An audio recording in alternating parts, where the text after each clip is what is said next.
2018 has been a wild ride of video game news and stories. We've seen some tremendous highs from some of the best video game studios have to offer, but much like a heroin addict pissing in a box down a dark alleyway, for every amazing high, we have to address the gritty and gross lows that inevitably come with it. So I figured we would take a quick look at 5 controversial video game stories that occurred this year. Now keep in mind that this is not about bad video games. You can go any place you want on the internet to find a list of bad video games for 2018. And you'll be able to find that list right here on this channel, #subscribe. Instead, this is more about the stories that rustled some jimmies in the merry old land of video gamedom. And if your favorite controversial story didn't make the list, don't worry. If this video was about all controversial stories for 2018, I wouldn't have enough hard drive space. I could make a video specifically about the PlayStation Classic all on its own. I mean, you can see how long this video is. So make sure you hit that subscribe button as we talk about the top 5 controversial gaming stories of 2018.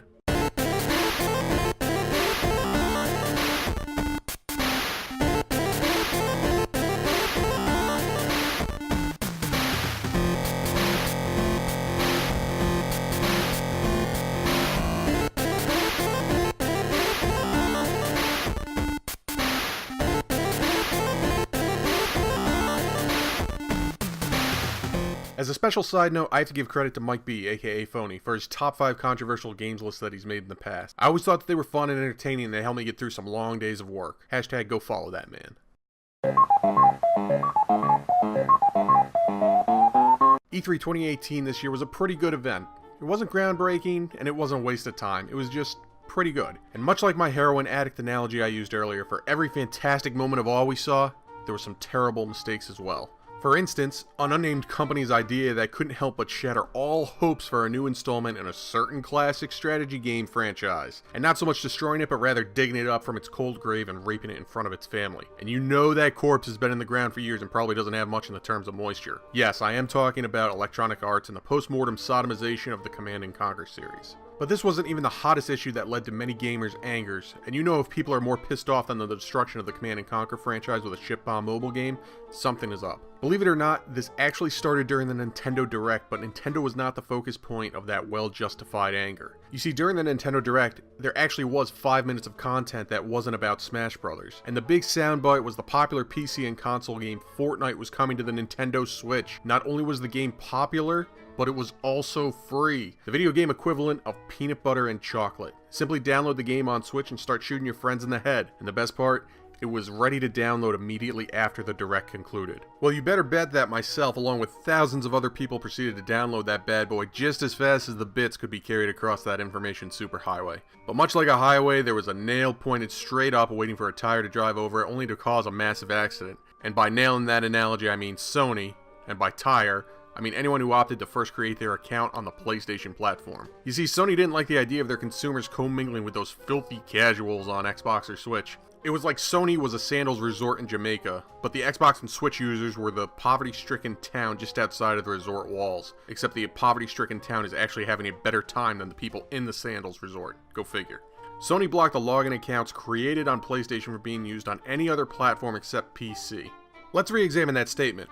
Sony blocked a third-party login software from being used on other consoles. That would be like if you created a Netflix or Hulu account on PlayStation, but you couldn't watch it anyplace else besides the Sony platform. It kind of defeats the purpose of having a third-party login system. You are logging into a server that is not owned or operated by Sony, it is owned and operated by Epic Games. The PlayStation is only the client system. PlayStation should not have carte blanche when it comes to third-party software. Now, this is not the first time that Sony has been guilty of not allowing crossplay between systems. We've been aware about it for a while, but it was the first time that Sony blocked people from accessing their third-party game server on another system. And it's not like you would unlink your Epic account from your PSN account. That shit was ironclad chastity belt locked around your nethers with the key being held by Sony. Epic's own error screen even stated that this was a Sony issue and not an Epic Games issue. That this was not something that the Epic Games tech support could help resolve. Well, clearly this is just a misunderstanding or a bug that Sony could easily fix. Well, fuck you for thinking that because you are shit out of luck. Sony stated that they wanted to maintain control of the online experience of their gamers. That they can't control what type of interaction PlayStation users would have with those filthy casuals on Xbox or Switch. We have to think about the children. Won't somebody please think about the children? To which I say Sony executives have never played a Call of Duty game on PlayStation Network, because nothing on that game sounds PG-13 to me. Just being called a motherfucker, cunt rag, a no good. I should probably bleep some of that out. Anyways, there was a lot of PR fluff back and forth between Sony and the media, generic responses that were regurgitated from corporate fluffers stating, "We're looking into options and we hear your concerns." While it was good from a business perspective, this kind of bullshit doesn't fly well with consumers. Most people can see through it from a mile away. But because Sony is currently the king of the console generation, they sit on their iron throne inside of their ivory tower, claiming that they feel our pain and want to protect you from those filthy casuals. But there was a time not long ago when Sony wasn't king of the consoles. Do you remember the PlayStation 3, Sony? Do you remember what you had to do when you thought you were bulletproof? Do you remember what happened when people stopped buying your $600 console and opted for the Nintendo Wii that was half the price and triple the fun? Do you remember that, Sony? Pepperidge Farm remembers, and so do I. And you know what, Sony? The next console generation is coming sooner rather than later, and people may make a choice that you may not enjoy based on the actions you are taking now. While Sony was busy trying to justify sitting in a pile of its own gluttony, Nintendo and Microsoft saw this as a great PR opportunity since Sony had just exposed a rather large crack in its own armor. Almost in the aspect that Sony stood in the middle of a battlefield and screamed, "Hey, look at the crack in my armor!"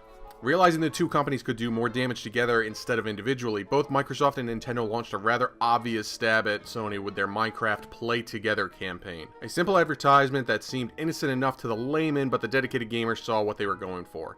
It was a right middle finger to the face of Sony for not giving what the consumer wanted.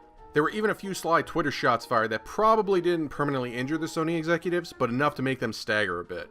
And when you are the butt end of the joke on the internet, you should really start to second guess your policies. Especially when a previous executive of Sony took to Twitter to say, yeah, Sony might be saying it's about the user experience, but it's probably about the money. And many people, myself included, believed wholeheartedly that Sony's greed was being flaunted in everyone's face.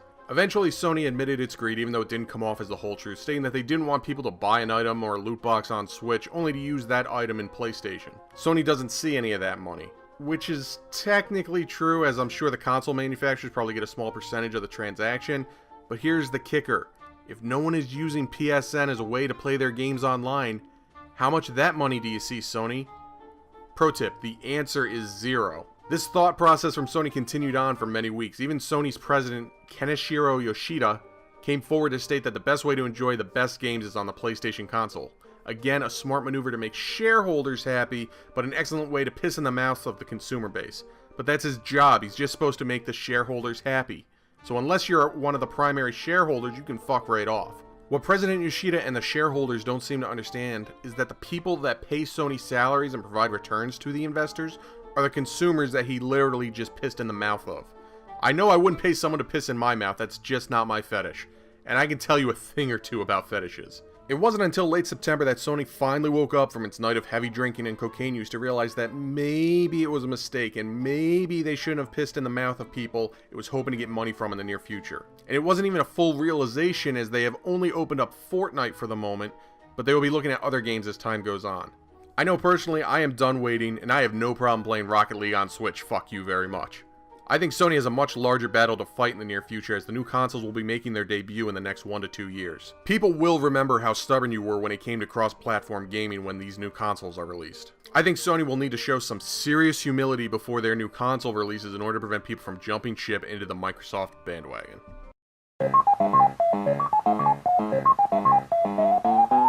While Telltale Games has actually been around since 2004, the company as a whole didn't really make a mark in the video game world until early 2012 with the release of the highly successful Walking Dead franchise. Telling the story of Lee and Clementine trying to survive the zombie-infested nightmare of Robert Kirkman's skull. The game takes place in the same universe as The Walking Dead, but telling its own story with its own characters and its own plotline. It was more of a choose-your-own-adventure game as opposed to an action-style game, which was something that had not been utilized in the mainstream market for a long time. And it was a genre that I have a personal soft spot for. It was followed up with the vastly successful Walking Dead Season 2 continuing the story of Clementine. I will admit that it wasn't perfect, as multiple playthroughs proved that it was less of a choose-your-own-adventure, but rather a determination of who lives and who dies. There wasn't really a way for the primary protagonist to fail. Telltale soon doubled down on their niche games that they had developed, adding more licenses including Game of Thrones, Wolf Among Us, Minecraft, Batman, Borderlands, and Guardians of the Galaxy between 2010 and 2016. Now, as someone who works in a field involving large licenses, I know that these can be expensive depending on the specific license,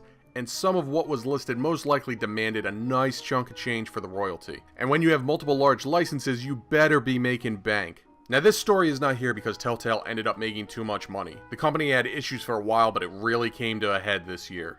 Let's set aside the news that Telltale had been getting negative press due to the hostile work environment due to the quote-unquote crunch time that some employees were working 60 to 80 hours per week, or the fact that the co-founder and CEO Kevin Bruner, quote, willingly resigned when the board of directors pretty much fired him.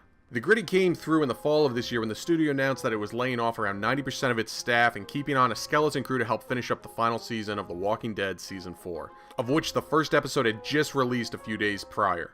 Many former employees even stated that they were hiring people only a week beforehand, with one supposed person relocating across the country.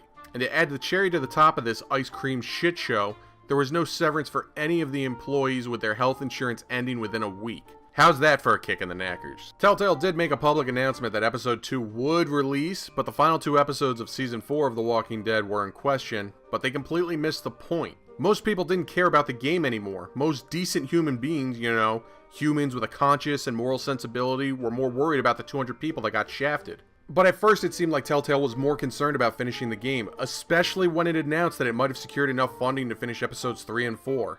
I think I share a large communal voice when I say fuck you Telltale for being more concerned with its last gasp of profit than the people that really made the company what it is.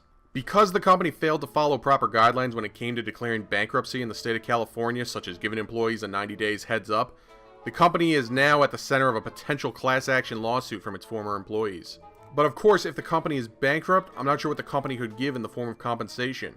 Providing severance for 200 employees for a short period such as 3 months can add up to millions of dollars. A bankroll the company probably doesn't even have, even when they fully liquidate all of their assets. On a positive side of the story, Robert Kirkman did swoop in with his entertainment company to pick up Telltale's sagging ballsack and finish the last 2 episodes of The Walking Dead, while at the same time, and get this Telltale, actually paying its employees for the time that they worked. Hopefully these programmers will continue to work with Skybound once the game wraps. If anything, this story shines a clear light on the fact that the blood and sweat of any given video game, the programmers, are also the ones that the company has no problem getting rid of.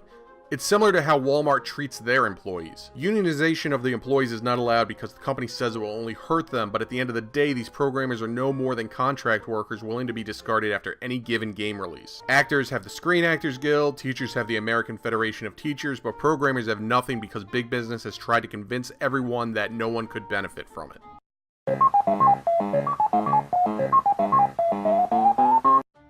Quote, Dead Cells takes the progression of a Metroidvania and integrates it into the procedurally generated action roguelite that has you slowly chipping away at its steep difficulty.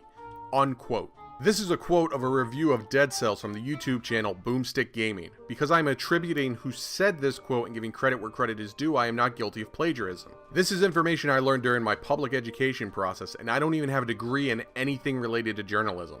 Unfortunately, as good of a game that Dead Cells was, it will always have a certain level of fog surrounding it, similar to a morning in Great Britain. Philip Mewson, former IGN editor and human cum dumpster, could have been one of the greatest video game journalists of all time if a small YouTube channel didn't go and spoil his fun. Rather than trying to be creative and interpret a form of art, yes, I am talking about video games here, into an opinionated review, Philip felt it would be better to find a review from a rather small channel, switch a few words around, and send it off to a completely oblivious IGN to publish to a completely oblivious consumer base. Except for one little problem. People are not as oblivious as modern television would have you believe. Now before we go too far into this, if this had been a scenario of one small YouTube channel plagiarizing from another small YouTube channel, this could have very well slipped under the radar. Would that have made it right?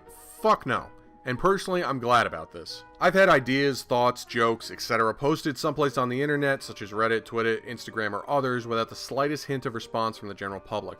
But when I see someone with a large social media presence state an uncannily similar statement, and in one specific case, a word-for-word copy-pasta of my thoughts, I can only say thank God that this has got the hype it did. But I digress. Boomstick Gaming posted a side-by-side video comparing the IGN review to his own. You can clearly see that Boomstick posted their video about a week prior to the IGN video getting posted, as well as the difference in view counts between the two videos, but most importantly, the fact that the video was a blatant ripoff of what Boomstick had said. Once Boomstick started to bring this to light, it became a rolling stone of high blood pressure tumbling down a cliff with angry gamers, critics and reviewers alike starting to take notice and wanting answers from IGN. Take note that they wanted answers from IGN and not necessarily from the writer himself.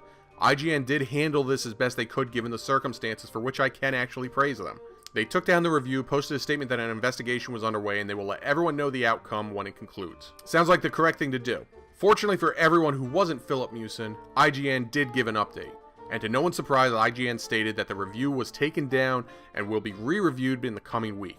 The editor was cut loose and they issued an apology to all affected parties, namely Boomstick Gaming.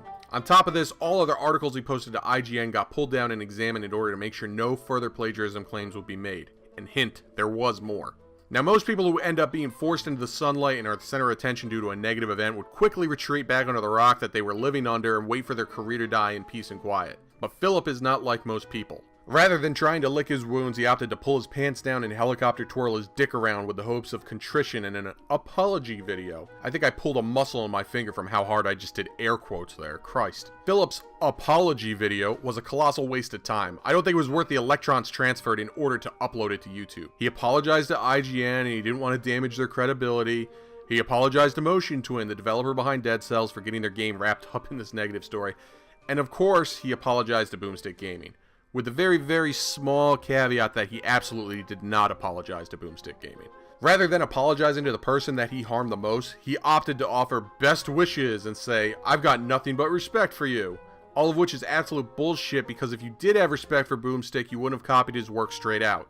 From a 1,000-foot perspective over the situation, I feel like I know why Philip didn't apologize directly to Boomstick. If you ever take an auto insurance class about what to do when you're in a vehicle accident, the biggest thing that they tell you not to do is to tell someone that you're sorry or say, "Hey, it was my fault." This is to protect your own ass should the accident ever go to court. If you say sorry or that it was your fault, then it can be interpreted as an admission of guilt. And as such, you would be held liable for your damages as well as damages to other people and property. You're supposed to just sit there, give the facts to any police officer so they can write out the report, and keep your mouth hole shut. Period.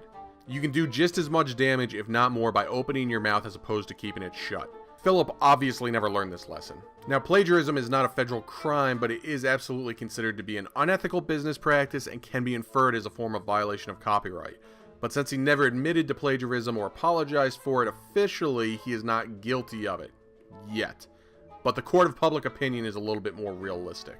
He went on in his apology video to call out Kotaku and more directly Jason Schreier regarding a plagiarized FIFA 18 review, telling his viewers, "Check it out for yourselves and you be the judge." Well, when you challenge someone to a duel of pistols at dawn, you can't be upset if they actually show up. And show up is exactly what people did. Not only did people confirm that Philip copied the FIFA 18 review, but he also copied numerous other articles from various sites such as Nintendo Life, Engadget, and Polygon, to name a few.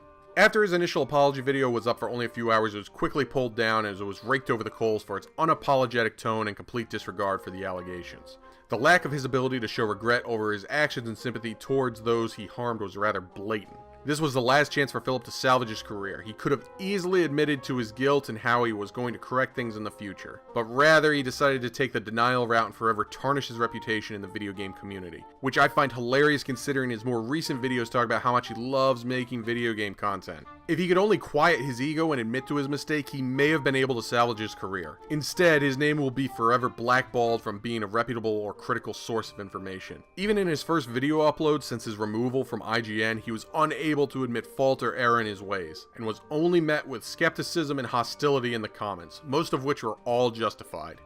Give my regards to obscurity, Philip. So before we get too far into the shitstorm that is Fallout 76, I think I should note originally this wasn't even on my list. In fact, this entire write-up was completed back at the end of October, not anticipating Fallout to be as big of a failure as it was. Initially, this was going to be an outline of Nintendo's war on ROMs, but Bethesda said hold my beer, only to swoop in and kick out the story that I felt was the least damning. So now, with a bullet, Fallout 76. Fallout 76 was announced during a weird Twitch streaming event when a Please Stand By logo Vault Boy. Quick side note, I must have wrote Fallout Boy at least a dozen times till I double checked he was called Vault Boy. Personally, I've never been the world's largest fan of Fallout. I played Fallout 3 with moderate enjoyment, and then I was honestly the last time I touched the franchise. In my opinion, which I'm sure I'll get crucified for, it was just a Skyrim-style RPG set in post-apocalyptica. It is what it is. The trailer was interesting along with the premise. It's Reclamation Day and you are to leave Fallout 76 and head into the wasteland. Sounds like all the other Fallouts, right? Well, Bethesda decided to go the extra mile and remove any sense of NPCs or any characters in the game. Yep, the only other people that you will encounter in the game will be the other players in your specific game or server. Now, it's not entirely unpopulated. There are enemies that will come and take you out, whether it's ghouls or some radiated wildlife like any other Fallout game. It was was an interesting approach that at least made people pay attention. They could have gone the simple route and just reskinned Elder Scrolls Online for a Fallout gameplay, but I applaud them for choosing risk over an easy cash-in scheme. Or so they would have you think. From the initial announcement combined with E3, eyebrows were raised. An open-world MMO with no neutral or quest-giving NPCs, with only other players to interact with in that open world. And how the hell are you supposed to use the iconic VAT system? I know it seems like a very obvious question, but what the hell are you supposed to do in this game? My first impression had me thinking of the initial launch of No Man's Sky, where you had this vast open world with no real reason to be there. I feel like a lot of people were universally in the same mindset. Hopeful optimism that the game will deliver to what the die-hard Fallout community would want. I guess we would just have to wait for the initial beta test to judge people's initial reactions. Now, as we all know, a beta test, especially for MMO games, is meant to find any game-breaking bugs as well as stress test the server. All of which were more than present in the beta. Things like the move speed being tied to your frame rate, or the small PC bug that did nothing but delete the entire game off your hard drive. You know, just the small glitches that can be easily patched up. But when you have so many small patches that it adds up to a 50+ gigabyte day one patch, it leads me to believe that there was a lot wrong with the game. But that doesn't matter as long as the game is in a playable state now, right? Get fucked for thinking that. The game was incredibly glitchy, the servers had terrible connectivity issues, and people were finding the game itself very lackluster and unpolished. Overall, the game itself was just incomplete. Having a beta that lasted for hours is not a beta, it's more of just a preview. Betas can and really should last for weeks or months to iron out severe problematic areas. Fallout 76 essentially did not have a public beta, rather it launched like an early access game. Few enjoyed it, but most were pissed at it, and rightfully so. Bethesda has been panned universally for its continually buggy games. Fallout to Elder Scrolls, Bethesda's games keep launching in an imperfect form. Now with large open world games, of course there's going to be some bugs, but using people from the modding community in order to fix many of these bugs is just poor business practice. The disgust is amplified even more when they decide to release a Game of the Year edition or a remastered edition that still has the same fucking bugs and glitches in it that have been present since day one. Bethesda, buddy, listen to me. It is no longer cute and it's no longer a meme. It is a real problem that needs to be addressed in your organization. On top of that, Bethesda's poor customer service has recently been brought into light. For the super mega awesome epic elite collector's edition that people were shelling out $200 for, Bethesda made a very obvious and very advertised statement that the collector's edition would come with an amazing canvas West-Tech duffel bag. Now if I had a nickel for every time I bought something that was advertised without seeing it physically and they didn't deliver on something, I might have a few nickels. Most businesses won't announce an item for pre-order and then change the item without at least letting the consumers know that something is changing. Most of the time, if displayed items have a not final or subject to change disclaimer, it might be because the designs are pending or there might be a small color variation. But you shouldn't specify canvas and then not deliver canvas. Rather than notifying consumers, Bethesda thought they could just sneak the nylon version of the bag into the collector's edition and no one would be the wiser, but people have eyes, and the sense of feel, and common sense. Bethesda very obviously and very deliberately committed false advertising. Without letting people know or letting people return the product that they did not receive, Bethesda opened themselves up to a lawsuit which may actually be in the works right now. When Bethesda was asked why the bags were nylon, Bethesda stated it was due to a raw material shortage.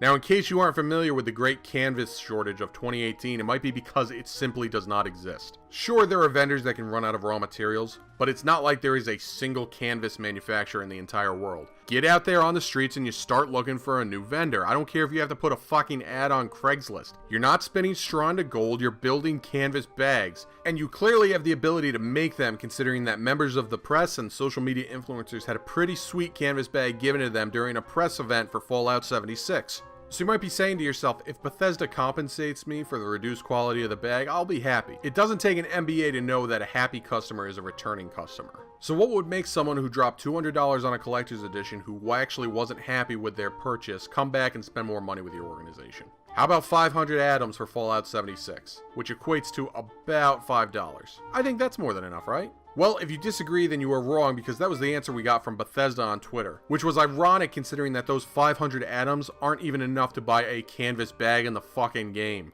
The amount of disconnect between Bethesda and the video game market is mind-blowing at this point. Eventually, after catching enough negative publicity, Bethesda admitted to the error of their ways, and when I say admitted, it's because they would never admit it. They only did it to save some face because they'd already fucked up so much. But regardless, they said that they will be fulfilling the canvas bags to any consumers who purchase the collector's edition. I guess there was another canvas vendor out there after all, who'd have thunk it? All you have to do is go to the Bethesda website and fill out this questionnaire proving that you purchased your copy, and then you have your personal information leaked all over the internet. Seems like an easy enough task to me.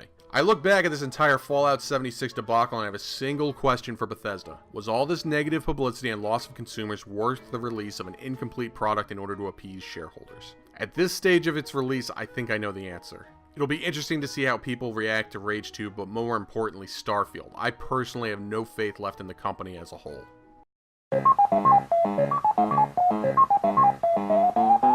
I have a love-hate style relationship with Activision Blizzard. I love a lot of the games that they have put out, but at the same time I really hate some of their business practices and decisions. For every time I say, I'm done with you, Blizzard, there's an equal statement of me saying, oh, this new game looks like a lot of fun. I'm sort of like the girlfriend in an abusive relationship. He might hit me from time to time, but I keep telling myself deep down, he really loves me. The Diablo franchise has been long overdue for a new entry. Many people, including myself, had a lot of fond memories from the past of Diablo and Diablo 2. And while Diablo 3 didn't have the smoothest of launches, it still ended up being entertaining and worth the money spent on it. It's been over 6 years since we got a new installment of the franchise, and whispers and rumors of a Diablo 4 or Diablo 1 remastered version had been floating around for a while. Well, at this year's BlizzCon, Blizzard pulled the curtain back and people were able to see what had been going on behind the scenes. Fortunately, what was behind those curtains was actually a depiction of hell, or at the very least, the pure chaos of like Event Horizon. The reveal showcased Diablo Immortal, a mobile version of Diablo or Diablo Lite style game that would be available for the mobile gaming market. While the game itself looks like a Diablo style dungeon crawler, it looks more like a reskin of Endless of God, developed by a Chinese developer NetEase, who surprisingly was helping co-develop Diablo Immortal. Now Blizzard has stated that Diablo Immortal is built completely from the ground up, which very well may be true, but that is a very vague and non-specific statement. Let's say that you build a house, and I come along and build an identical house using your blueprints. Technically, my house was built from the ground up. The evidence is especially damning when you compare the two side by side. It seems very obvious that regardless of how Diablo Immortal was built, it still uses the ideas, themes, style, and gameplay very similar to the NetEase game. But the negative response is not the real reason why we are talking about this. Diablo Immortal is not a terrible idea. Having a completely tone-deaf approach to listening to your consumer base is a terrible idea. On top of the negative reaction to the Diablo Immortal trailer, during the Q&A session there was an audience member who even had the balls to ask, Hey, just was wondering, is this an out-of-season April Fool's joke? The Blizzard team could only smile and try to spin it in a positive light, of which was very cringy to watch. Now that is part of their job, to spin everything they do into a positive, part of marketing regardless of the environment. What is not part of the marketing is becoming defensive and asking if people don't have phones. Is there any plans to make this playable on PC, or is this strictly mobile forever? Are there any? The current plan is to be on mobile, both Android and iOS. We don't have any plans at the moment to do PC. Do you guys not have phones? Yeah, you guys all have phones, right? You can play on your tablet too.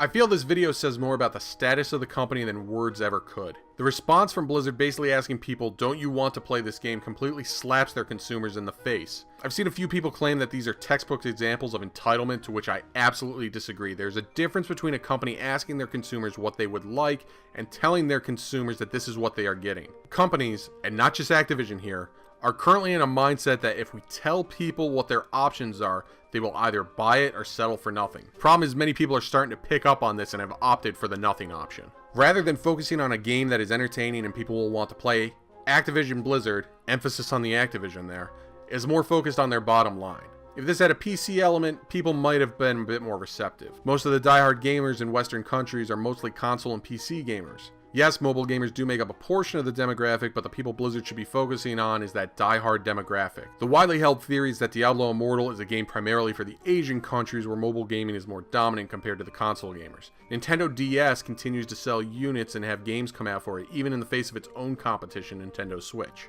Blizzard could have easily announced this game in a simple press release and a trailer on their YouTube channel. They could have announced it, shown the trailer with some features, and most people would have been on their way without a care in the world. Sure, people would have been upset, but not in the manner or in the volume that they currently are in. It absolutely should not have been the final announcement of a BlizzCon opening ceremony. Most people would usually save the best for last. I think the Overwatch reunion video would have been a better option to close with.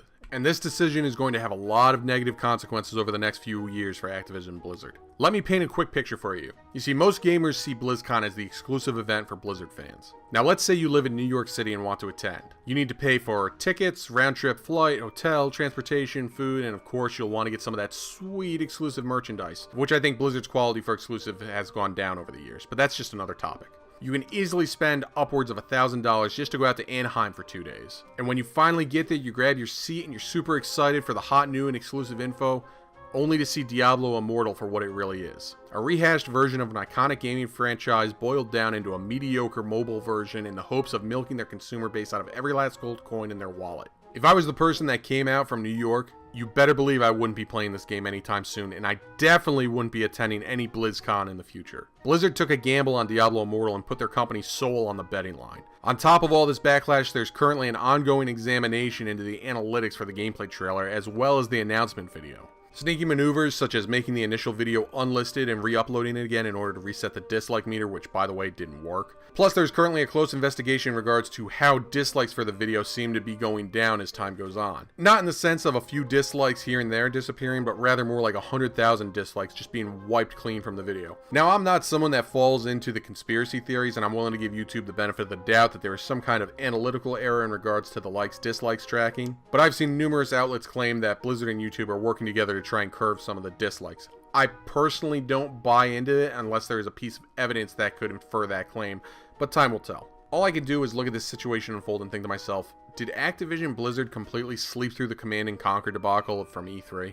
I mean, this is pretty much an identical situation with a different franchise. It just goes to show how the investors and stakeholders at the top of the food chain are incredibly disconnected from their consumers, and they are more concerned with how much money they can fit in their coin purse right now while completely disregarding the future of the franchise, customers, employees, and company. And to make matters a little worse, as I'm recording this video, a recent news from an Activision shareholder call stated that investors were concerned with the mediocre launch of Call of Duty Black Ops 4, because $500 million is considered a failure nowadays. In the wake of this news, Activision has stated they are going to add more microtransactions to Destiny 2 in hopes to add more revenue to its bottom line.